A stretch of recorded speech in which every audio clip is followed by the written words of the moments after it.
Welcome to the Red Rose Film Club, a movie podcast that examines the wide world of cinema through our perpetually lefty pinko commie, soy boy cuck, Antifa super soldier filter, but more specifically, we love movies and want to create a podcast that would appeal to the disparate tastes of our liberal, leftist, socialist, communist, Marxist, and Leninist friends. Red Rose Film Club is for leftists of all stripes who don't know what to talk about at parties other than movies and politics. My name is Craig. I work in public education and am passionate about social justice and workers' rights. And I'm with... Hey, I'm Hal. In 2024, I'm switching it up and taking it back to the basics. I'm a socialist trying to grapple with our world by reflecting on it through art, theory, and the will of the people. And next time we meet, I will have rewritten my intro, because it won't be 2024 anymore.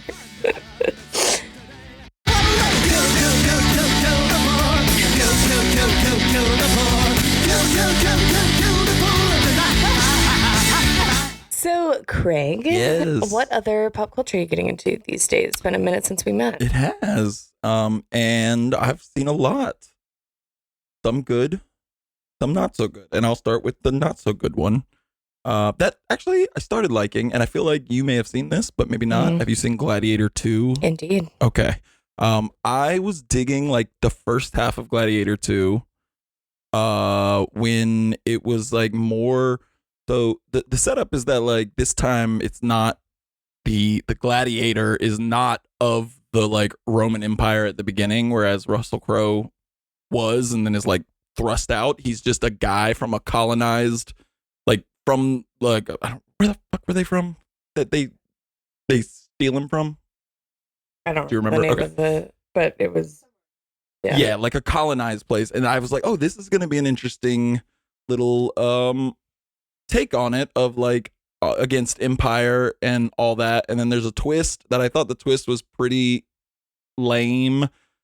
Not even I don't know if you even classified as a twist, but a reveal, which I thought was like kind of lame, and which ultimately caused a lot of the plot to be like motivated through coincidence. But then I think it also just undercuts everything that I found interesting about the like him being from a colonized state or whatever. I don't know if you got the same vibe off that, or if you what did you feel about Gladiator 2?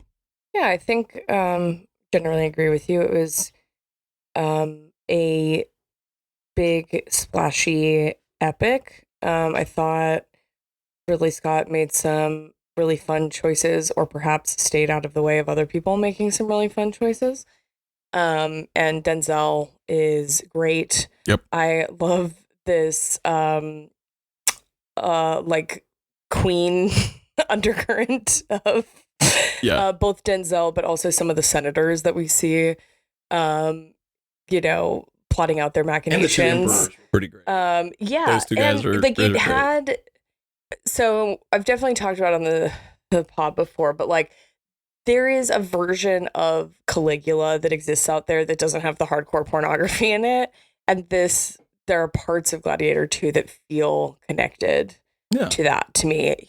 Just huge set pieces, wild production design, like they're fighting in ships inside the Colosseum and awesome. Sharks are eating people.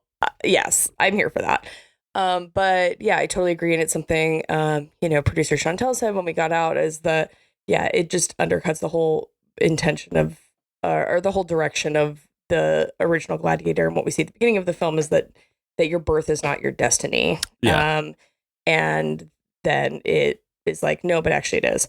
Also, I have to say, reflecting on it retroactively, I think Paul is actually one of the worst parts of the movie. I don't think that he shoulders the film in the way that I hoped that he would. Not that he was actively bad, but I'm thinking like, there were some times where he's supposed to be emoting and he's very sad. And I'm like, I've seen you in other movies where you're sad and you look like you're appropriately acting that. And this felt a little hammy. Like when he's crying about his wife, his like dead wife, he's like, yeah. I thought he was fine to okay, but I went with a friend who was like audibly at him throughout the movie. He looks really great in that little gladiator shirt. He does. He looks very good on the screen. I just think there are some of the more like emotional or sad beats of the film in particular that he does not hit as well. Yes. It's not his strength in this particular performance. Is this the shittiest that baboons have ever looked rendered onto film because I honestly couldn't believe that they look that bad in the movie. Like there's like CGI later that's like, okay, that's all right. Like when that rhinoceros runs into that wall, I was like, okay, that was cool. But those baboons look maximally horrifying for sure. They look bad. They look really bad. So another thing that I'm watching that I devoured in like 2 days and I'm really into it, and it's like just interesting shit mixed with like genre trash that I love, which is Yellow Jackets season 1. So good. Yeah. It's season really good. 1, so good. Yeah. And I was shocked. Season 2. Not as good? Yeah. Okay. Well, I watched episode 1 of season 2 last night. And she does pop an ear in her mouth at the end. So I was like, all right, here we go, baby. So the thing is that season 2, the initial timeline, the teen timeline, the plane crash timeline, I think is like equally strong. It's what's going on as adults, that there are just too many ideas introduced, and a lot of the characters end up in physically different, like geographically disparate places from each other, and it just ends up feeling like very messy, and it's hard to understand how they're going to synchronize what was happening in the past with what's happening contemporarily within the show. But yeah, I agree. The first season is super fun, wicked fun, so patient too. Like first off, it's like 2 months in the first season. Like they're stuck out there for 19 months total, and I feel like a lesser show would have just kind of rushed all that and like just get to the nitty gritty. And this show really takes its time, and the payoffs are great, and the performances are really good. Great ensemble cast. Yeah, all the adult actors are like really great, obviously, but also girl that's in Fallout, the TV show. I can't remember her name. I want to say Ella Purnell or Purcell or something like that. She's really good in it, and she kind of has a like. She's the most like, to me, the most like pastiche as Jackie. Jackie, yeah, she's like the most pastiche of a '90s character that goes from like kind of flat at the beginning and then becomes more and more interesting.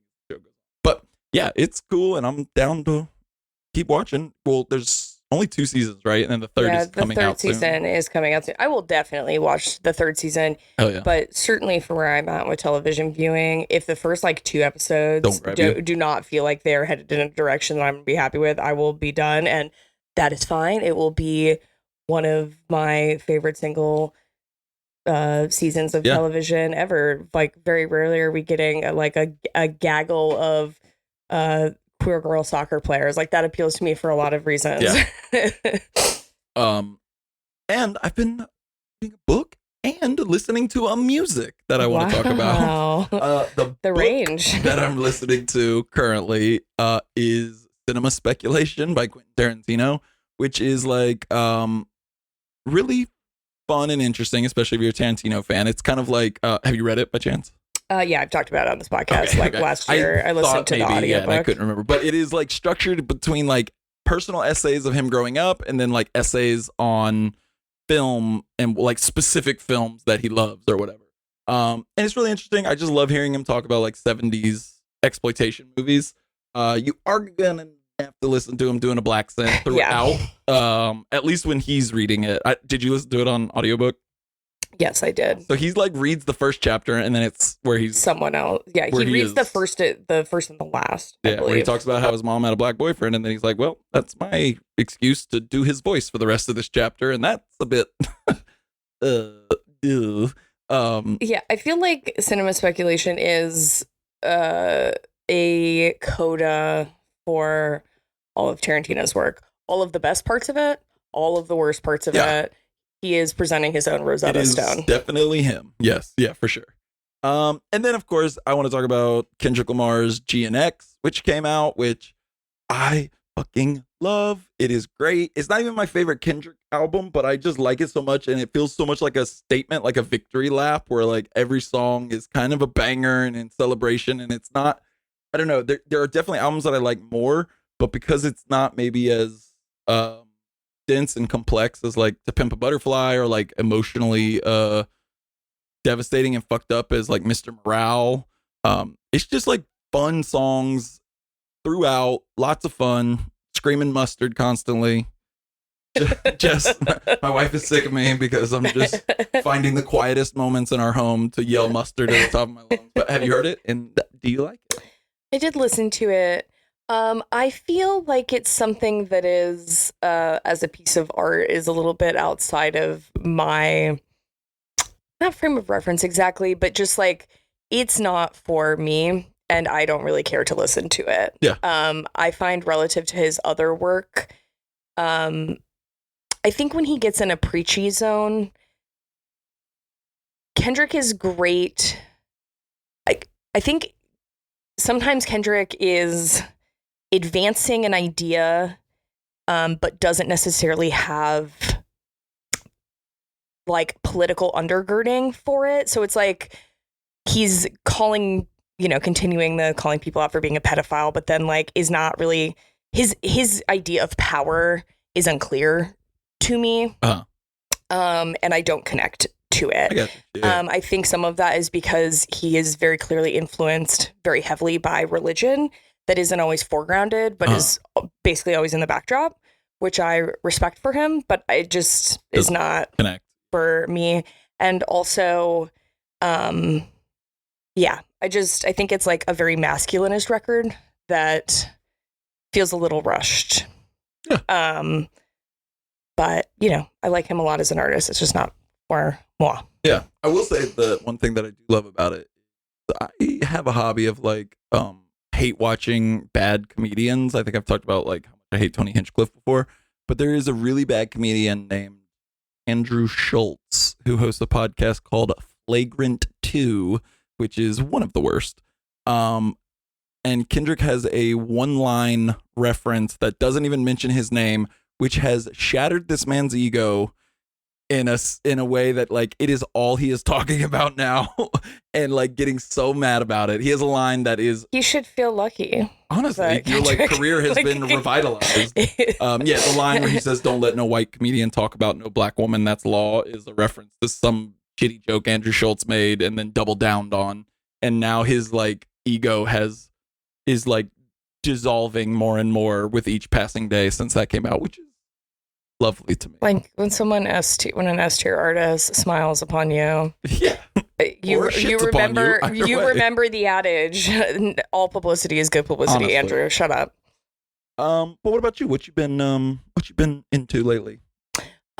So I saw you wrote about Gladiator 2. I figured I'd bring up the other big Thanksgiving blockbuster moment of Wicked. Did you see Wicked Part 1? Did not see Wicked Part 1. I was on the fence about whether I wanted to see it anyways, and then when I learned it was split into 2 movies, I was less interested.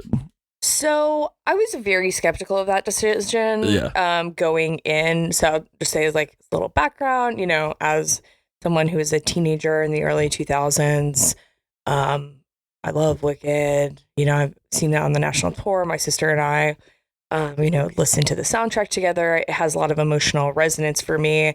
And though I don't watch and follow musicals in the way that I did when I was in high school or in my early 20s, I still have a lot of attachments to it. It means a lot to me.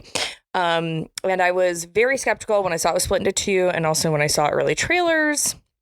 I was also skeptical, I'm going to be real with you, with Ariana, who I generally like a lot as an artist. I listen to her music. And obviously I know she has a history as an actor. That's where she comes from, through the Disney world. But I was like, is she going to carry that on her back? And I was also, I think when a piece of media is very imprinted upon you, was a little nervous about like, am I going to like these songs when they're sung by different voices? And it's not Idina and Kristen, regardless of talent. It's not about talent. It's just about attachment to how they sound in that particular way. And I will say I was generally blown away. Not in that it is like the greatest movie musical ever made, but I think it's very successful. Yeah. And I do think that it is worth splitting into 2. The biggest thing with Wicked is that, which is a very classical musical problem, is that a lot of the emotional beats are built into songs, because that's how it should be in a stage musical, right? The music is propelling characterization, plot forward, etc. But for a movie, sometimes it's not fully fleshed out the trajectory of how someone got from point A to point B in terms of their character development, right? Or their emotional relationships evolving. And I think that what they filled in is very successful, and is emotionally stirring and really clearly maps out how these two characters of Alphaba and Galinda are caught in each other's webs and why they end up where they end up. Whereas I think the musical, obviously and understandably, based on the format, relies on songs to exclusively carry that. Yeah. And the movie uses the songs, but also uses, dialogue and other scene setting. Yeah. And Cynthia and Ariana both totally crush it. Yeah. Really well. Yeah, and I would even argue that some of Cynthia's renditions I like more than Idina's. Like, there are some songs that are really like kind of nothing burgers, or just kind of don't have a lot of punch to them, like The Wizard and I or I'm Not That Girl. And I think both of Cynthia's versions of those are really strong. I will say the final Defying Gravity scene, really beautiful, holds a lot of tension in it. It is hard for me. I don't quite love her ending in the same way. I want that Idina just fucking shooting it up to the top. And Cynthia makes it her own, and it's beautiful. But that's the one moment where I was like, it's hard for me to, like, 13-year-old me can't quite let that go. But absolutely gorgeous. And I cannot wait to see what she and Ariana, to a lesser extent, bring to the second part, which today they announced is going to be called Wicked, for Good, instead of Wicked Part 2. Okay, cool. So, can I brag really quick? Yeah. It's not even that good of a brag, but I saw Wicked on Broadway. Wow. The only Broadway play I've ever seen. My wife and I went in 2010, and I think I'm more into like the theater now than I was maybe 10 or 15 years ago. But it was like the most popular one, and we were just like, what do we go to? And I was like, well, it's this or I think American Idiot, and we saw Wicked. That's a good choice. I have only seen community theater productions of American Idiot, though I've seen more than one community theater production, because that's who I am. And that show is insane. Like, it's very clearly trying to be Hair, like the Iraq War version of Hair. Yeah. But the like jazzed up Broadway-ified versions of Green Day songs are worse than Green Day songs. Yeah. And it's also just like nonsense. Like, Jesus of Suburbia is a guy, like, is the main character. Okay. Yeah. Okay. So one time Jess and I were in New Orleans and we got an Uber, and the Uber driver had the American Idiot soundtrack on and was like singing and pantomiming to a degree that we're like he's begging us to be like, oh, so you are you love in the show? Or like, you love the musical? And so like I finally am like, oh, so you must like this a lot. He goes, I was in the cast, and then he plays me a song, and he's like, that's me, like in the background where it's just like the chorus singing. He's like, I'm in there. And we never verified that or not, but he was very, very excited. That's like my dream Uber situation. I gotta be real with you. Cool. I would be asking 1,000 questions. Yeah. We definitely did. It was a while ago. I don't remember I would be like, that well. do you know John Gallagher Jr.? Number one. What's Mike Dirnt like? Or Trey Cool? What else you been digging? I'm going to skip some of the things here, but I'm just going to bring up, because I've talked about various sides of it. So, as longtime listeners and friends know, I love nunsploitation films. A while ago, I purchased a box set from Severin called Nasty Habits that has 4 nunsploitation films that were made in Italy in the 70s. And one of them is called, I've not watched any of them since I bought the set. This is not really Mike's kind of thing, so I kind of have to find the time to watch where he's not present or asleep or something. And I this weekend watched Images in a Covenant, which is the a Joe D'Amato film that is in the collection. And astute and people cursed with good memory may recall that in March of this year, you probably don't remember that it was in March, but in March of this year, a friend was coming into town and I was like, oh, we've been watching these Black Emmanuel films. Like, you should come.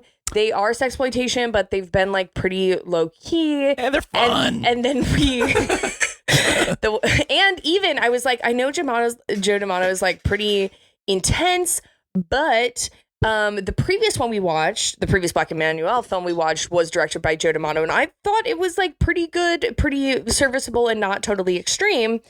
So we should go watch this. And then there was like literally bestiality, like seemingly, in my opinion, unstimulated bestiality in that movie, like in the Black Emmanuel 7 or whatever we watched, Around the World, I think was, or in Bangkok maybe was the one.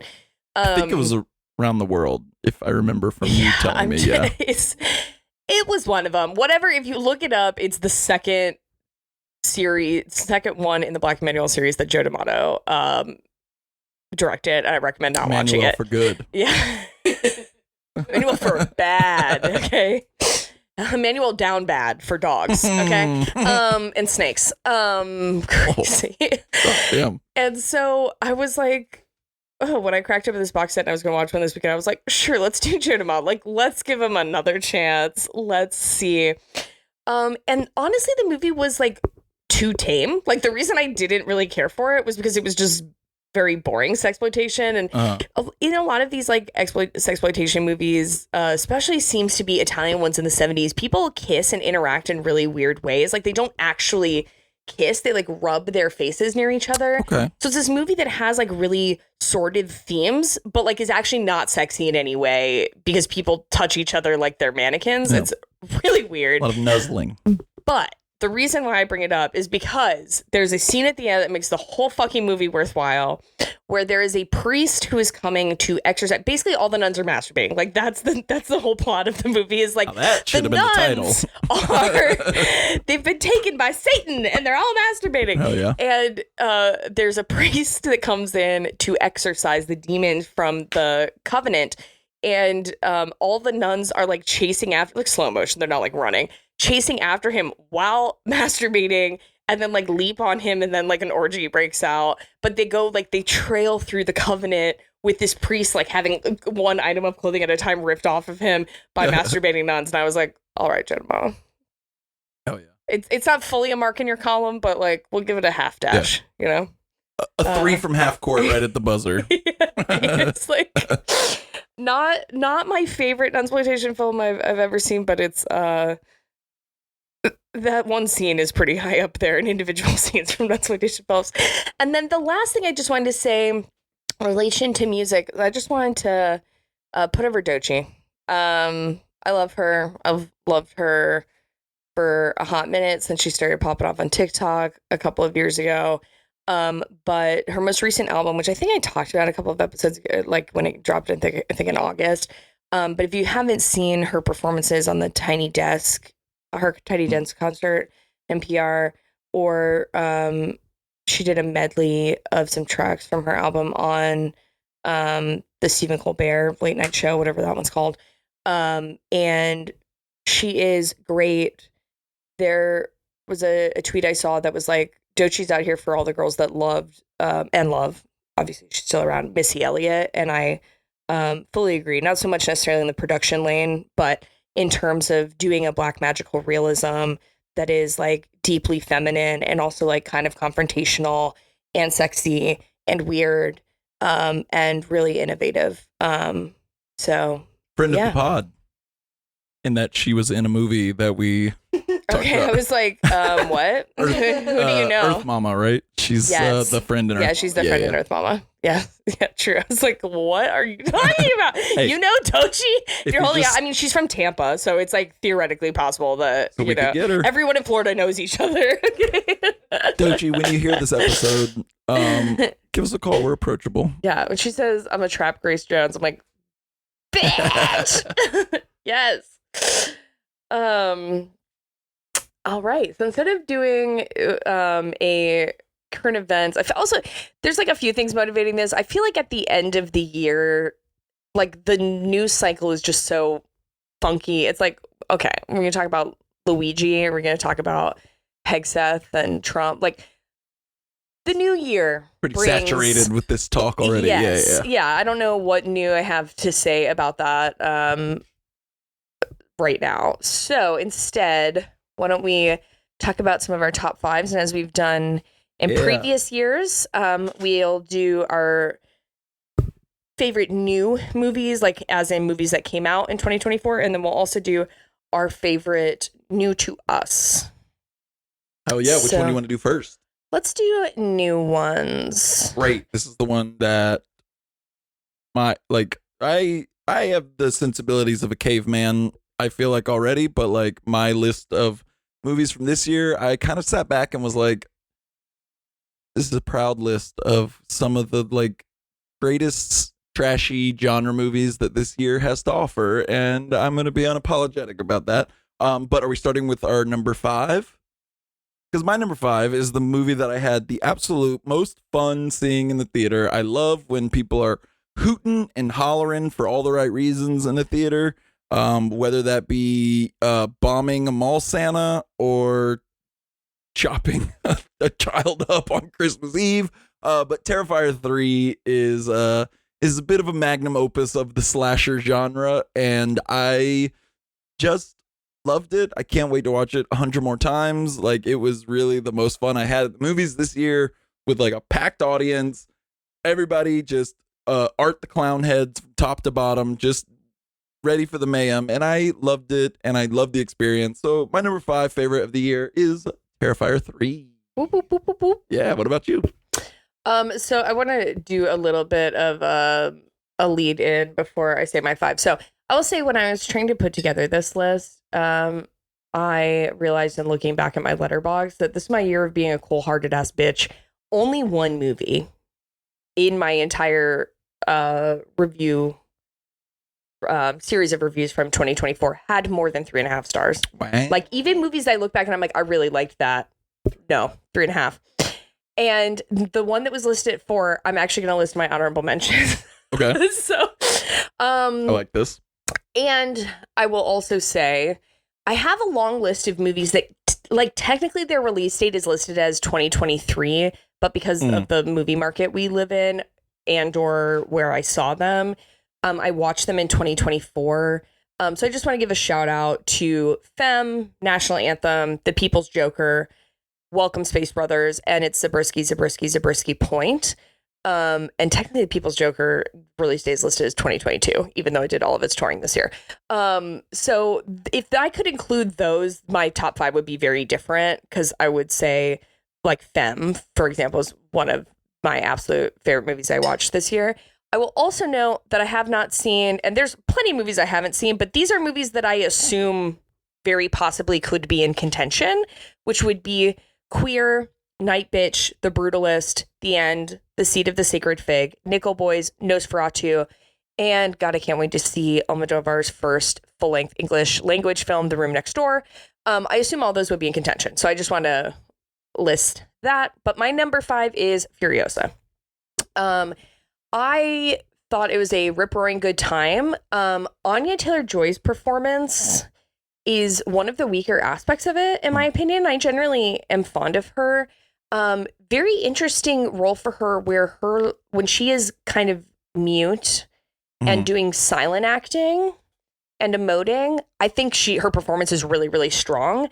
And then towards the end of the movie, where she's kind of supposed to deliver some of these ass-kicking lines, I don't feel like she punches it home, but it's a fucking George Miller flick about, a woman who has a bionic arm. Like, it's just good. It is. Like, it's just good. And Hemsworth is a fucking bucket of fun, too. Matt. He is. And I think even though he is, like, not literally unrecognizable, I think that the prosthetics really serve him in that film, because I don't spend the entire time thinking, like, oh, that's Thor. Yeah, that's... I think it gives him a little bit of room to play in, and I think he eats it the fuck up. Yeah, he does. Great. What is your number 4? My number 4 is a movie I talked about not too long ago, and that I love this director a lot. He did Blue Ruin and Green Room, but it is Jeremy Saulnier's Rebel Ridge, a like kind of a guy with a haunted past who is shockingly good at violence, kind of wanders into a fucked up small town with Don Johnson as the fucked up small town sheriff. It's a guarantee. We love it. Yeah. It's just a fun, like, shit kicking good time. I think it is really interesting and has a lot to say without being like preachy about the like bail system in America and civil asset forfeiture and all like basically small town sheriffs acting like the mafia basically, and how they can ruin people's lives at just on a whim. It's a lot of fun. It's really good. It's a good time. It's on Netflix. Subscribe now for $18.99 or whatever the fuck free. it is. You're welcome. You're welcome, Netflix. God damn it. A kidney. What about you? What's your number 4? So I will say, I also have some honorable mentions, which I bring up now because I noted that there was only one movie that I rated on Letterboxd at the time I saw it as more than 3.5 stars. That movie was Kingdom of the Planet of the Apes. It initially was kind of in the 4 or 5 contention. I ended up not listing it there because I had a late entry from a movie that I saw last week. But I'll also kind of put up there Dune 2, Rats, which was a Tallahassee Film Festival film I saw, Megalopolis, and Kinds of Kindness. I love some Yorgos Lanthimos. But my number 4 is Bushido, which I saw at Challenger for the All Saints Cinema, showing films at the Challenger Center since they're building got done fucked by the May 10th tornadoes of this year. And it is a samurai flick about a man who is very good at the game Go, where they play with pebbles, like black and white pebbles. And kind of generally prefers to try and resolve conflict using Go rather than fighting, but fights when push comes to shove. Yeah. And his reputation has a slight on it because of a false accusation associated with someone framing him, another samurai framing him for stealing something. And so he's on a tear to gain back his good reputation and make things right. And there are some really sick sword fights, but also there are some very dramatic shots of people playing a board game. That's awesome. I love and that. it was, I quite loved it. Damn. So we need I'm trying to think of like what other movies we could do that to. What was that one? That Max Fisher movie? Maybe we give him a sword or whatever. Was that Max Fisher? Is that the chess kid? Am I searching for Bobby Fischer? Bobby! Yeah. Searching for Bobby Fischer. Make that better with a sword. Who the fuck is Max Fisher? He becomes Max when you give him the sword. Yeah. That's when he goes a little bit. Max out Bobby, Max Fisher. That's got to be somebody that I just popped into my dumb brain. That sounds awesome. Who directed that? That is a great question. It is a Japanese production, like fully. Well, while you're looking up the director of Bushido, I will move on to my number 3, which maybe I should skip and wait for you to talk about. No, you can go ahead. Okay, I'll jump in. Okay, I know we both... Our 2 and 3 are the same but flipped. Oh, I thought you were gonna say it. I was gonna try to say it at the same time when you did, because you went the so I was gonna, but you can jump in. Our 2s and 3s. Mine 3 is The Substance, which is awesome and gross, and we both love body horror, and this is body horror done right and so much fun and so gross, and I love this. And the 2 performances, I go back and forth on which one I think is better or like more engaging to me, and I can't ever figure it out because they're both great in such different ways. I love Margaret Qualley. I'm a big Leftovers fan. Did you ever watch Leftovers when it was on? I thought she was great in that and underrated. And then in this movie, she is just fucking up every scene, and I love it. And then Demi Moore is great too. And we don't need to go on about how great he is because we just did an episode on Reagan and it was on how full much we display. love Quaid. Yeah. But Dennis Quaid is great in The Substance too. And the way he's shot in The Substance is really good. Like, I just love his intro where he's like taking a pee in the bathroom and they're using like that almost fisheye lens just make him look grimy and gross, and just this movie's got verve, riz, as the children would say. It does have verve and riz. I think that like this movie is so successful because it launders what is a like Z level movie idea through in one instance a star, and in one instance a redemption story, or a demisance story. Hell yeah. And so I just feel very lucky that it is a movie that had the push and the press behind it that it did, because there is another not even alternative like reality, like a very close path that hews close to our own reality, where that's a movie that like we have to rent from Cap City, and there was no chance to see it on a big screen. Yeah, so, for sure. Yeah. And that is possible because of the star power. Honestly, yeah. If it had been no names, right, this would have been or people perhaps that have a name in French cinema world. Right, the director is French and has already had a measure of success on the global scene. But if Demi wasn't willing to be as vulnerable, that's the thing for me, is like the Margot Qualley is great in it, but the extent to which she has to be vulnerable or kind of open up and reveal her insides and be silly and disgusting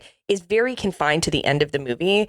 Demi is like putting it all out there on the table from the go, and she is doing notes of like very like depressing self-loathing up to straight up doing hag horror moments. Like Demi is it's all her, in my opinion. And I like Margot Qualley, but like to me it's like this is Demi Moore's fucking movie. Yeah, and the premise of the movie like makes it where Demi Moore is gonna have to be the more vulnerable one, as the one who is like, by the movie standards, like aging and the movie ugly now, and has to like, yeah, she's just like, she's doing it all. She's great. Great movie. What's your number 3? My number 3 is Love Lies Bleeding. Hell yeah. Oh, this is part of the switch swap, because that's going to be my number 2. Lovely. It's directed by Rose Glass, who I'm a big fan of from her first feature, Saint Maud. Can't wait to see what this bitch is next. I'm obsessed.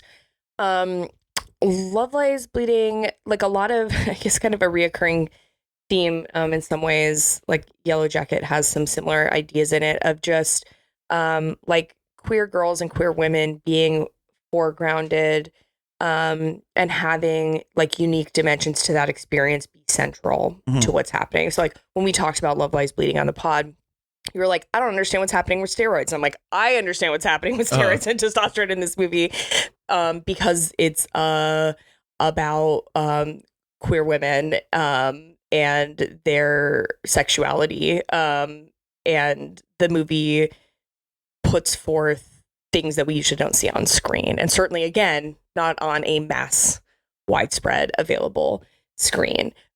So love it. And I think Stewart, this is like precisely her lane. Yeah. Like, yeah. She's like pointing at the mountain with a hole in it, and she's like, this is my hole. And then she flies into the hole. What's your favorite of her performances? So, probably There It Goes, My Expensive Hunk of Machinery Dying, despite me charging it all day. I thought you were doing a song that was going to be like from a Kristen Stewart musical, and I was my like, computer dying. I mean, my favorite is probably this. Yeah, she's great in it. But I really like Adventureland. Mine's Personal Shopper. Nice. I desperately need to see Spencer. It's not right that I haven't seen Spencer. Yeah. That's kind of why I hesitated, because, if Instagram reels are any indication, she's crushing it on Instagram. Off. Yeah, hell yeah. She goes on. So, by my poor math, I believe we have now covered each of our number 2s as well. So we're jumping right to number 1. Did I skip your number 2? No, we're in the same. My computer died. I have to pull up the script that way. So my number one is kind of an all-encompassing number one because I've had a Dune-assance this year in that I started reading Dune. I'd seen the first Dune before this year, but I am now a couple books in and loving it. But Dune 2 was awesome. I love the scope, the like how much it covers, how much of the I just love it so much. It's audacious and it's beautiful. I mean, I think my like slight against what's his name? Frank Herbert, Timothy Chalamet. No, the director. Oh, Villeneuve. Denis. Yeah. Is that like his movies are often like his earlier movies were very, very beautifully shot and everything, but sometimes just rang a little hollow to me. Like I'm thinking of Prisoners, which is a movie I like quite a bit, but I just don't know if like the substance behind it lives up to the style. I mean, it has two of my favorite white boys in it, so. Prisoners? Paul. And Jake? Boom. Yeah, they're my favorites. Yeah, I mean, Jake is like hovering on the precipice at all times of falling off. He is like, when he's good, and when he's bad, he's terrible. Yeah. Him beefed up with a shaved head and playing a cop or a military guy, which he loves to do, horrible. I hate it. That's almost him in this. Like Nightcrawler, or Prince of Persia. Well, I'll say for sure he doesn't have a shaved head there, right? No, he doesn't. He's got the opposite. He's got like the Rachel, but dyed black in Prince of Persia. I'm a Bubble Boy girl. Okay, that's how far back. Yeah. Like when Bubble Boy released, I've been on him since day one. Hell yeah! But I was just gonna say this, like Villeneuve's Dune movies feel like they have all of the style and all of the substance, and everything clicks and works. I don't want to completely shit on Villeneuve, by the way, because Arrival, I think, is like genius on all levels as well. But Dune just hits all the right buttons for me. I love it. I'm also watching Dune Prophecy, which I should have brought up. Have you watched Dune Prophecy yet? I have not. Mike and I were finishing The Penguin before, which we did a couple of days ago. So I think we'll probably dive in soon. Penguin, by the way. I started it, but I'm 2 episodes in. Fair. I think it's just like, it basically should not be called The Penguin. Like it has nothing to do at all. Aside from it literally being it located in Gotham. Like it's just a crime story. It's just a gangster limited series, you know? Dune Prophecy is fucking great. Emily Watson in it is so creepy and scary and just a nutty. Well, Hal, what is your number one favorite movie of 2024? I'm gonna say Challengers. Nice. Just in terms of like one, I think I have to just, I don't know why I'm resistant to it, why I'm setting this up like I'm resistant to it, but Luca, I just think is like the best doing it right now. Like in terms of overall what I'm range, like an ability to evoke meaningful performances out of people, his ability to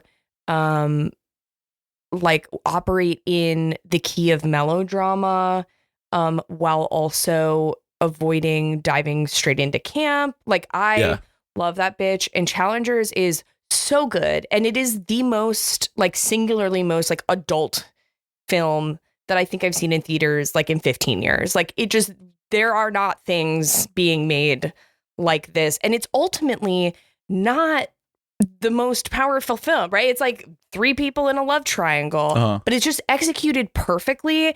And a lesser filmmaker would not go that hard in on the music. The music totally defines the experience of the film. It is an Atticus and Trent Reznor soundtrack that is like club music that is anxiety producing at times, depending on how it's used. It can be abrasive in moments. It can be like your heartbeat revving up because like a sexualized, like eroticizing situation is arising. I just think it's really, great, and it's a movie that could have been made to be like a 5 out of 10 and it would be really serviceable, and instead Luca was like, fucking gloves off. 10 out of 10, bitch. Also, I have a lot of faith in her and I like her a lot, but I've been wanting Zendaya to chew on something, like to be given a role that she can really demonstrate that she is not the teen actress. And I'll say this, like, I have not watched Euphoria and I'm not going to watch Euphoria. So I'm not like, this is not me casting a judgment on her, but I'm just saying, I don't feel like she's been given a role in film that she has been able to fully take command of. And like, she's great in the Dune movies, but she just doesn't, there's not much on the plate for her to eat, you know? She's the vehicle to move the plot along. She's a side character, functionally. And I just think she fucking rips it wide open in Challengers. And, you know, the boys are cute and do a good job. Like, love it. Fucking love it. I haven't seen it yet. Gotta see it. It's worth it. I'm waiting for Wimbledon. I feel like I don't know. I saw it in Dolby. Okay, so that like a psycho. So that Reznor score was really popping. Like when I say it defines the physiological experience, that's why I'm hard pressed. Sometimes I talk about, oh, this movie is like a Saturday afternoon movie, right? Or like, oh, I really like to watch a movie at like 9 a.m. on a Sunday, like before Mike is up, you know, I get out, take out the dogs, like make some breakfast and some coffee and like watch a movie that I know he's not going to fucking want to watch. So like some of my weirdest shit, I'm watching at like 9 a.m. on a Sunday. This movie, I feel like it's like a group of people. It's like maybe like drink some wine. Like I feel like it just needs like a little bit of a boisterous vibe if you're not going to have the opportunity, if you don't have like a great stereo system like to really Terrifier go 3. hard. Yes. Terrifier 3 and Challengers. You should be hooting and hollering, okay? You should be hooting and hollering. For very different reasons. Yes. I don't know about very. It's all libidinal, you know? It's all libidinal. Yeah. But yes, so that I think is my favorite. I don't know that like in 10 years, if I look back on 2024, I'll be like, that was the film that like most sticks with me of this year. But I do think it is the most successful top to bottom. Yeah. Fully making use of the mode and all of it just being like perfectly integrated. Hell yeah. Yeah. Well, that's our 2024 movies of the year. Do we want to talk about our favorite first time watches in 2024? I have realized that almost all of mine, I think I've talked about in detail on the podcast. And half of them are Paul Schrader, because I watched a lot of Paul Schrader this year. Hey, I know you don't teach math, but 2 of 5 are Paul Schrader. That's less than half. I was trying to catch you on a technicality because I thought he directed the De Palma, or he wrote the De Palma one that was on my list. And then also you took the De Palma one off the list. No, the De Palma one's still there. Yeah. I just didn't talk about Obsession, which Paul Schrader did write Obsession. Yes. Sorry. That was my pause. Was I was trying to catch you in a technicality. It's like 2.5, but you're right. There are only 2. But I'll start us off with my number 5 favorite new to me watch, which I was going to qualify, but I'm not even going to. I really loved The Card Counter, his 2021 movie with Oscar Isaac. Yeah, it's a heavy. It's a heavy one. I really love The Card Counter, and you know, I was coming of age at the time of the Iraq War, and when all the atrocities depicted therein were coming to light. So it just has a natural kind of grab on me that like exploring that era and that time in politics and just that like mentality of a person who is not, I don't know if I'm not going to say a victim themselves, but someone who is not a victim of torture, definitely, but is definitely a victim of like American jingoism and found themselves wrapped up in this lie to the point that they commit atrocities, is very interesting. And also I just love Paul Schrader's like commitment. I just love like Paul Schrader exploring all of his movies through like a singular like profession or a person who is very good at something or in one area, and then that becomes the metaphor for the thing that they're exploring or whatever. Yeah, I just like the card counter a lot. Yeah, I think it's a very powerful movie about the emotional and moral consequences of American imperialism for the tools Mhm. of American imperialism. And, you know, I think Paul Schrader is probably one of our greatest American artists at inspecting white masculinity. And I think it's definitely his best film from the 21st century of doing, like, obviously his more got bigger, more famous ones from the 20th century. But I think that one of the things I really walked away with when I had seen it in theaters was like, damn, he still got it. You know, it's crazy. Yeah. Got Punch. Yeah, it's great. What about you? What's your number 5 of new to you movies here? So we'll do some honorable mentions first. Kamikaze Hearts, which I talked about last episode. Gate of Hell, which is in 1953. After Mike and I saw Bushido, I was like, let's watch this other Japanese movie that has samurais in it. And I need like more time to chew on it, but this movie was filmed in Technicolor.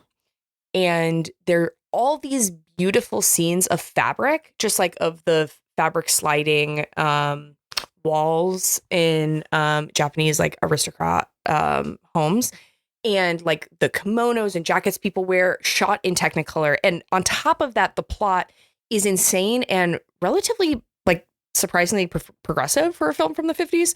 But it's just like gorgeous and sumptuous and amazing fabrics. Also, I have been watching some Jean Cocteau films, and I very recently watched The Blood of a Poet, which is his classic 1932 film. That visually would be higher up, except the version I watched, which was a Korean Criterion Collection version that had English subtitles. The score, because it's a silent film, the score on it was horrible and weird. Like, it was very upbeat for this like surrealist film, and I did not care for that. But the visuals in it, par excellence. That's cool. You should see if like a friend that like does live scoring for a movie could give you a better score for it. The conversations were being had this weekend, maybe. But my number 5 is She is Conan. I don't know this one. It is a reinscription of Conan the Barbarian, where Conan is a lesbian, and it follows through, I think, 6 different possible like trajectories of her life. And it's directed by it's a dude who made The Wild Boys, and it is surreal and freaky and gross, and at times looks like a like undergraduate art project. There's a dog-faced demon named Fassbinder, or named Rainier, like after Fassbinder. Like really wild, fun stuff happening in it. And I'll just say this: I think I rented it from, I can't remember if I streamed it or I rented it from Cap City. And then it was one of those movies that like the movie ended and I immediately went online and bought it. Like I was like, I have to have this, and I cannot be constrained when I want to watch this in the future by whether or not it's available elsewhere. What's your number 4? My number 4 is the Brian De Palma movie that I was referencing that is not written by Paul Schrader, but it is Phantom of the Paradise, which is a movie I've been meaning to watch for so long. Weird, campy, odd for sure. A musical, and the songs are great, and it is very like macabre and strange, and just squarely up my alley. Yeah, is it the Paul Williams that was throwing you off? Yeah. Wait, that was throwing me off? Think it was Paul Schrader. Oh, like that just honestly might have been just what like it the is. memory, like of just Paul. The Pauls. Yeah. The Pauls of our lives. It is. In early November, I was at my sister's wedding and I was talking to some close family friends, and they brought up Paul Williams, and I just didn't really hear the first part of the conversation. It was one of those where like a bunch of people are talking in a living room, and I kind of dipped in and I was like, oh, are you talking about Phantom of the Paradise? He was like, no, what's that? And I was like, because what he was saying is that he got one of his adult children a Paul Williams like a figurine or something. Okay. And I had seen that Phantom of the Paradise, they had just done like a re-release of some action figure. I don't know if it was NECA or one of those companies, that does IP, takes IP from like kind of unique things and puts out action figures and stuff from it. And he was like, no, I don't know what you're talking about. And I was like, okay, you gotta go watch this.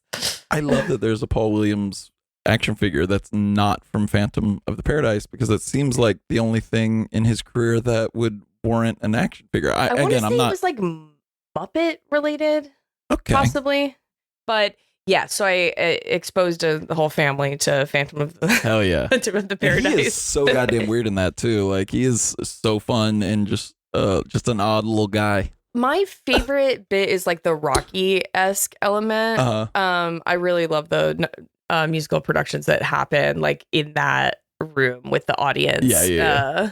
Are my personal faves. It's great. What about you? What's your number 4? My number 4 is The Blue Note, which is I think it came out in 1991. It's a Zulawski film, so that's the guy who did Possession. Yeah. I fucking love that guy. And Possession is obviously great. His whole body of work, everything I've seen by him is amazing.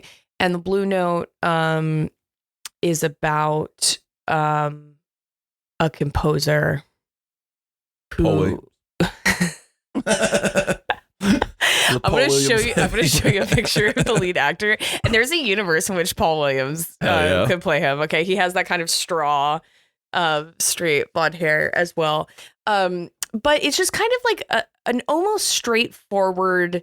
It's almost a straightforward movie about like a composer who's like living on an estate and making art, but like the kind of chicanery that comes with like the upper class that gravitates around artists, right? Where like the women are trying to fuck him and he hates them and everyone is blocking his time to him creating art on this estate. But then also there's like this very weird kind of subplot or thread where there are puppets of everyone and the puppets do things.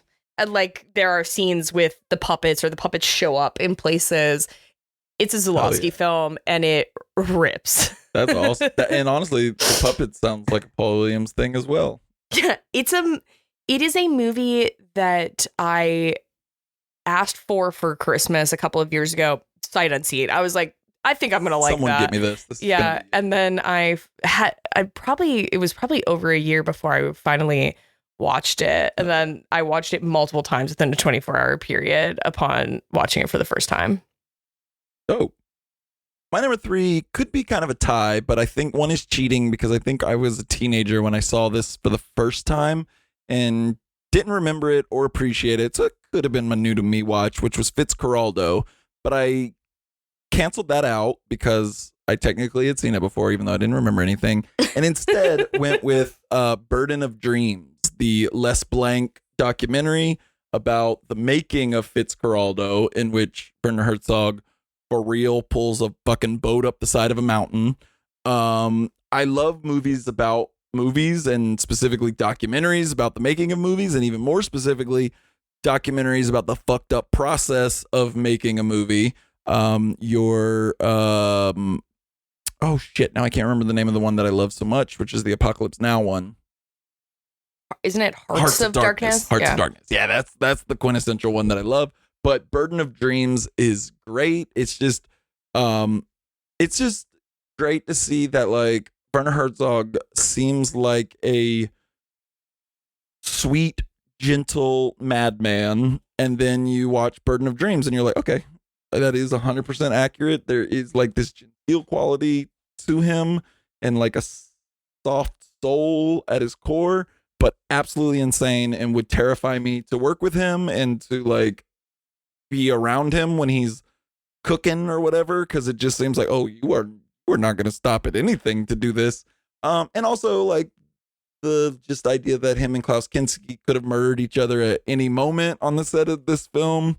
It's just great. It's just so much fun. And like, if you love movies, it's a great like examination of how a great movie was made and a great director being like so singularly driven to make this vision.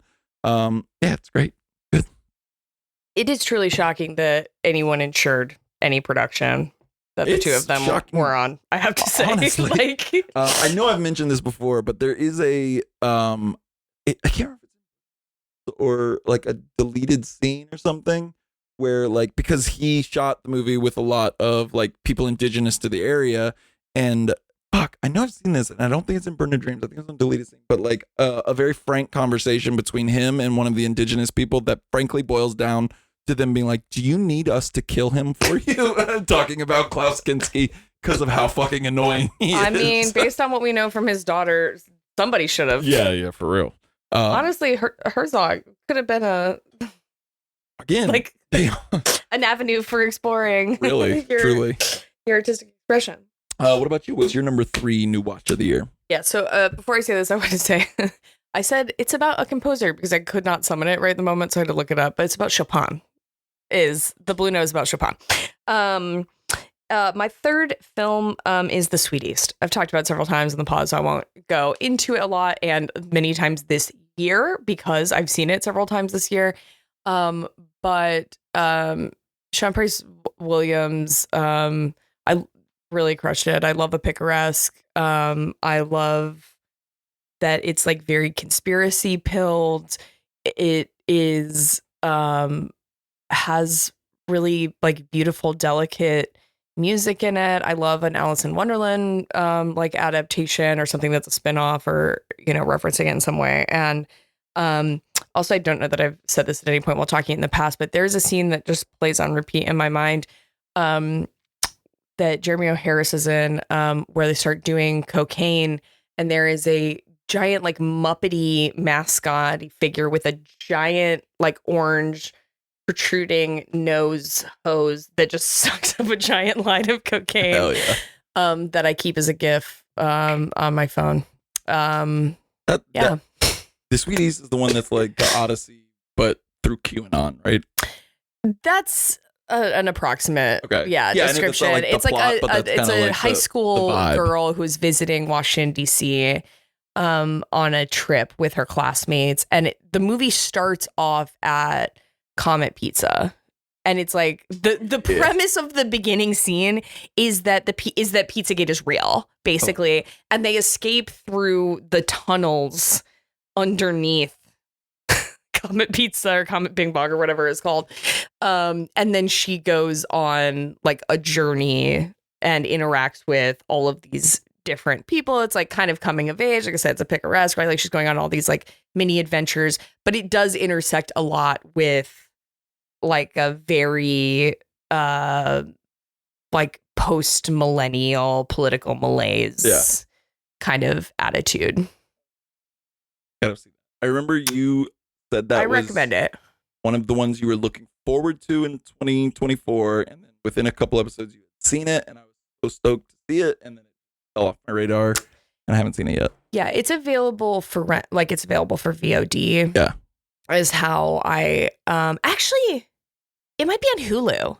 The first time, because we had tickets to go see it and we were supposed to go to Jacksonville, and then shit got funky and the Sunray, which has since closed and reopened in a different city entirely, changed the showing, and then we couldn't go anymore because Chantal had a show, I think, like a music show. So the first time I watched it on VOD, and then the second time I watched it was because I like popped on Hulu and I was like, oh fuck, this is on here. Let's go. And it's not like super long. I want to say it's like under 2 hours. So is that the person that did American Honey? Am I right in that? No, American Honey is Andrea Arnold. That's right. What did the person that did The Sweet East do before that? I think he like primarily is has primarily been a cinematographer. Okay. Yeah, so he was a cinematographer for Good Time, Safdie's. He did Her Smell, which is an Alex Ross Perry film that stars what's her? Elizabeth Moss. Yes, thank you. that's kind of like a Courtney Love-esque Yeah. story. Also, apparently, I did not know this until looking him up here. He apparently did the cinematography for Between Temples, which has gotten really good reviews. The Jason Schwartzman film that's like currently out. Uh-huh. So apparently he did cinematography Cool. for that. But I don't think I think this is I think it's his only feature. It's his only solo feature. Yeah. Okay, cool. Well, my number 2 is one that we talked about fairly recently, and we talked about a lot. Spent a whole ton of time on, but I loved it so much. And it is a Paul Schrader movie from 1979, which is Hardcore, with George C. Scott trying to rescue his daughter from the porno industry, and it is great. So, well, first I'll say your number 2 and your number 1 movies are some of my favorite movies of all time. So love this. But also, I do want to say I put my number 1 to be number 1 because I did love it, but I also really enjoyed our conversation around it and the fact that I knew it was one of your favorites. So a little tease for about 3 minutes from now. But I wanted to ask you this because it's something that Tarantino talks a lot about in Cinema Speculation, Okay. but I don't remember where in the book it is. So I don't know if you're there yet. But he talks about Hardcore Does he? a Awesome. lot, and he does not like the ending, and he like goes in very hard on it. Interesting. That's interesting. Whereas I love the ending. Yeah. And because he has not talked about that yet, but he does talk about how he feels in the parts that I've read so far, how he feels like 80s movies kind of like watered down the punch that like 70s grimy like crime movies had, and that they like started self-censoring and became more realistic, where like you couldn't have morally ambiguous characters anymore. And he specifically, I know this is an 80s movie, it's early, but he specifically mentions Eat as a movie that like is great and then fumbles the ending because he thinks De Niro should have gotten away with it. But it seems like the ending. Yeah. So interested. a tease for I don't know, 4 days from now or whatever. I'll be curious to hear your reflections, but it's almost chronological. Yeah, so maybe it is fairly late. I just read chapter 1970, so it might be. Shortly. Yeah. I will say, I mean, there's a lot of things I love about Hardcore, but this kind of relates to like the Zendaya thing that I was saying earlier, but it's really great when there is a role that is just like the glove that is perfectly hued for the hand that's sliding into it. And I like George C. Scott and some of his other, big blustery, like Patton is fine. He's doing a good job in them. But Hardcore just totally harnesses all of his insanity in a perfect way. No one else could deliver that performance. Like it is George C. Scott's Hardcore. What's your 2? My number 2 is a film that it is truly insane that I did not see prior to the year of our Lord 2024. When I saw it on there, it's crazy. It makes no sense. But it's Natural Born Killers. You didn't. You were one of those ones that thought it was too violent. No, look, it makes no sense. It does not make any sense. I think it's just one of those weird gaps. Like what doesn't make any sense is that I didn't watch it ages 14 to like 21, where I was just like watching all the film bro shit. Like that was just my, very neatly packaged. Like I don't know why I didn't watch Reservoir Dogs and then immediately watch Natural Born Killers. I don't. Do you think that's why that it was a film bro thing and they like? No, because that was that was my lane. Like that was my film lane in my teens. Yeah, yes, its reputation it would not. Film bro. That's why it doesn't make any sense that I didn't see it. It makes. I think that it is. I didn't fully understand what it was about. Like after I watched it, I was like, oh, and I think I thought it was just like a little bit more explicitly like Bonnie and Clyde than it being this like reflection about the media. Yeah. Which if I had any clear understanding of that, I would have watched it 15 years ago. But it slams. It's great. Robert Downey Jr. was a total surprise for me. I didn't know he was in it. And, he's really good in it. He's delightful. yeah, I quite liked it. And I watched it very shortly after rewatch. I had seen all of these movies before, but earlier this year I did like every 2 to 3 years I like rewatch some Greg Araki films that I really like. And I had just rewatched like the Doom Generation, I think, and then I watched Natural Born Killers, and I was like, yeah, in the pocket. I like the Rodney Dangerfield parts. I think are fucking horrifying and so goddamn interesting, and some of the like coolest filmmaking Oliver Stone has done. Yeah, I was gonna say he must have really liked Oliver Stone, because that is so weird a truly a left field portrayal for him. And it is like honestly, it's like left field in the sense that it's not that far outside of his character, but his character would never do and say those kind of things. It's like when you take that like that kind of like, hey, fuck you, lady, and like that kind of like misogynist, racist, like comedian type guy who just does it for fun, and then turn that into just the nastiest son of a bitch imaginable. It's almost like the natural conclusion of the character. Misogyny of his character. And that's why it's surprising to me that he would agree to do it. And so he must really like Oliver Stone. Is like because I agree, right? Like implicit in, I hate my fucking wife. Oh, my wife. Like all of this is like, and then what if I hit her? Like, and that's what his character in Natural Born Killers is. It's like it follows the what if. Yeah. Oliver Stone shows him respect. Yeah. I was doing a Rodney. That was a good Rodney grunt. Thank you. All right, my number one, which I hinted at, is a movie that I know Hal loved, and it shot to the top of my need to watch this list because we talked about it so much, and then I loved it, and that is Ken Russell's 1971, The Devils, another great nun movie. The greatest nun movie in my humble onion. Yeah, it's good. I know I'm getting self-conscious about talking about it because we talked about it a lot lately, but it is that fucking good. It's so I truly think it's like one of those movies if you're trying to describe it to somebody, and then it's like, no, it's like even better than I can possibly hype it up to be. God bless Ken Russell.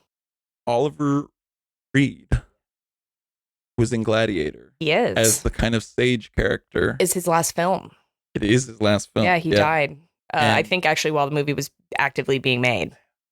Yeah. I mean, he was an alcoholic for like 50 years, so. Yeah, he had a good run.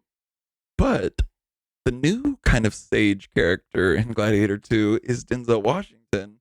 Can we get a Devils, a Denzel Washington Devils remake? Let's fucking go.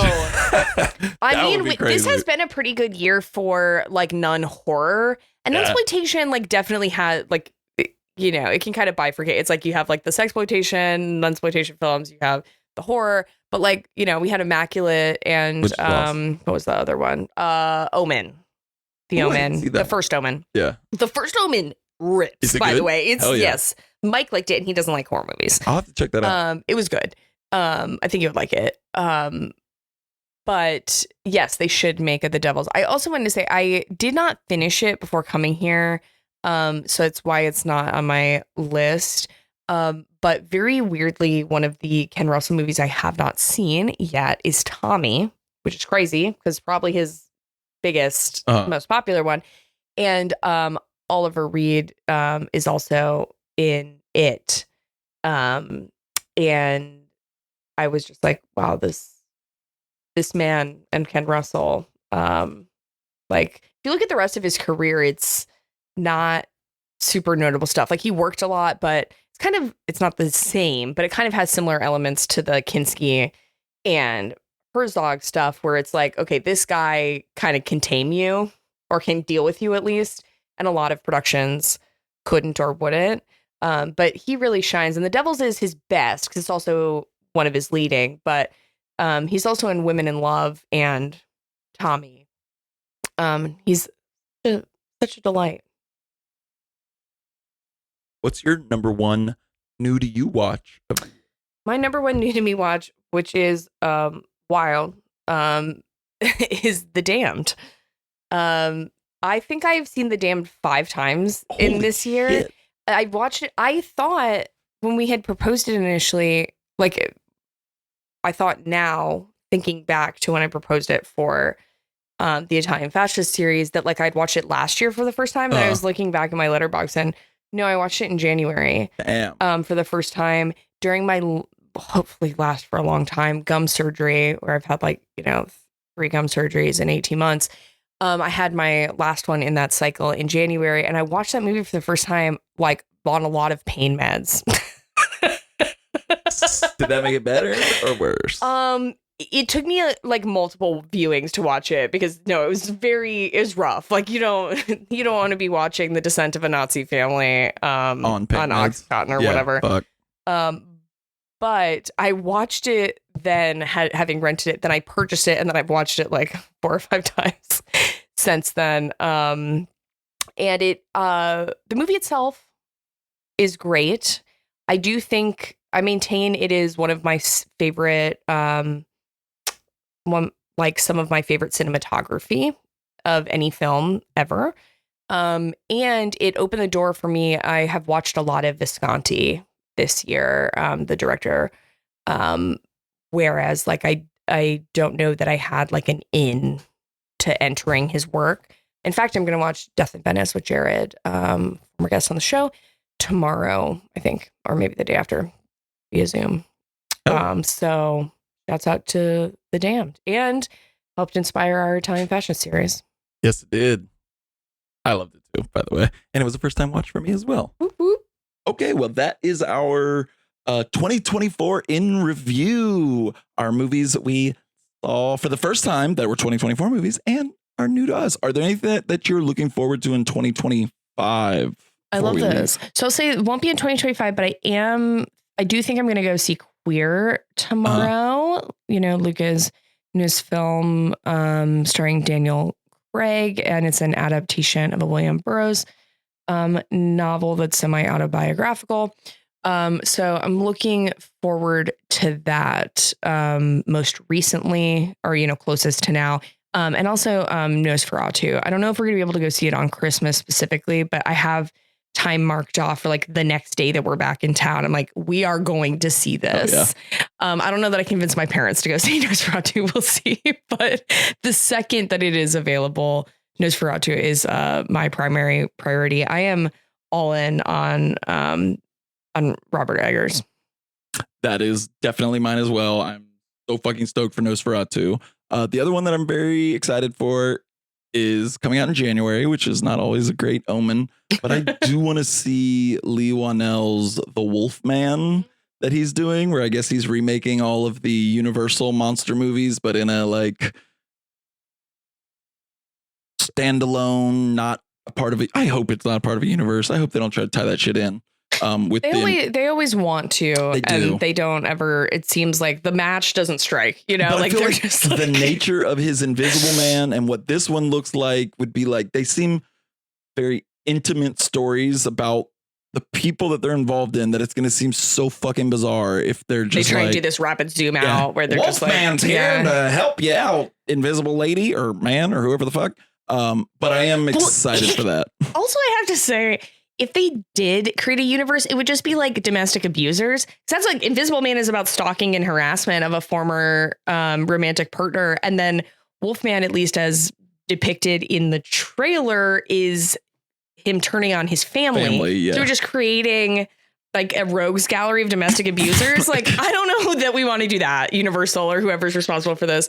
But I am very excited for that because I love Christopher Abbott.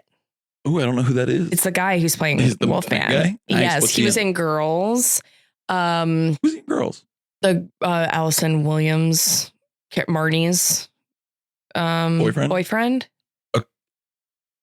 Been a while, but I can vaguely remember. The thing that I really love him from is Possessor. I saw that. Brandon Cronenberg. Oh, he's the main guy. Yes. Yeah, he's great in that. Yeah.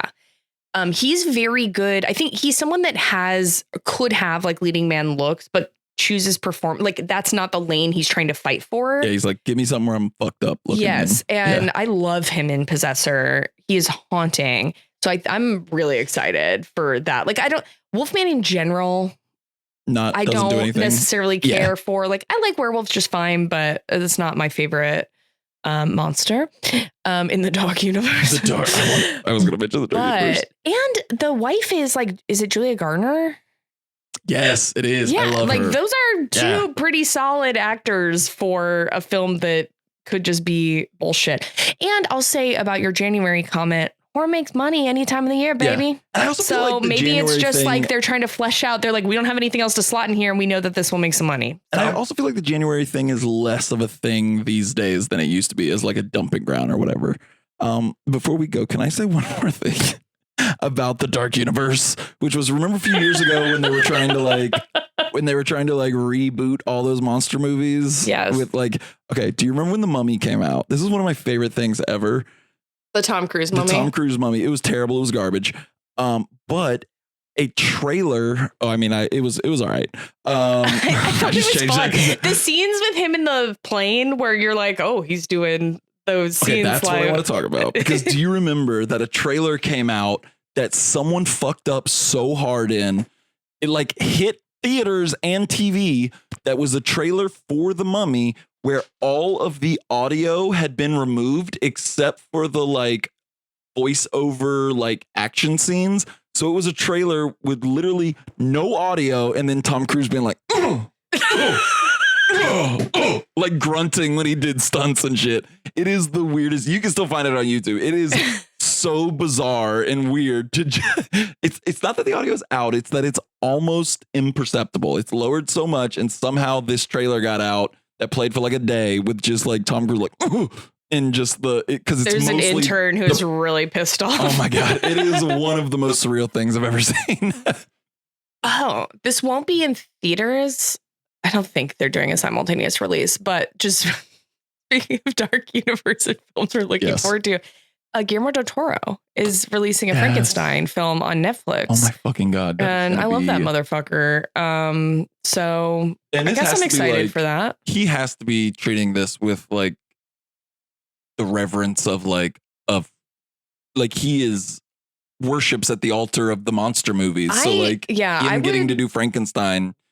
I would trust him. And also I can't remember, but there's the actor in it is it Jacob Elordi or something? Yeah, it's like so curiouser and curiouser. Yeah. So we're getting dark and twisted in 2025 here on Red Rose Film Club. Pretty boys looking fucked up and weird in movies between him and that other guy. So we took a short reprieve from centering the political discussion, but when we come back next time, we're gonna start a truncated miniseries on drag in film, and we will start off with John Waters' 1988 Hairspray, in which we'll also talk about residential segregation and what John Waters has to say about it. Hell yeah.